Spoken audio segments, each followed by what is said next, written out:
Hey guys, in this video I will show you how to report taxes on Robinhood earnings. Alright, let's begin. Whenever you sell stocks or cryptocurrency on Robinhood, you may have capital gains, which must be reported for taxes. Robinhood provides a Form 1099, which includes all necessary tax details. This form is typically available by February 16th and can be accessed directly in the Robinhood app. To find your tax documents, open the Robinhood app. Go to Settings and select Tax Documents. Review the Form 1099 carefully, as it contains details on capital gains, dividends, and other taxable transactions. If you do not see the form or have any discrepancies, you can contact Robinhood support for assistance. Once you have the form, you can file your taxes through tax software like TurboTax or H&R Block, or consult a tax professional.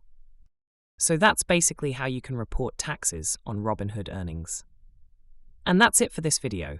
If you find this helpful, consider subscribing and giving this a big thumbs up. Thanks.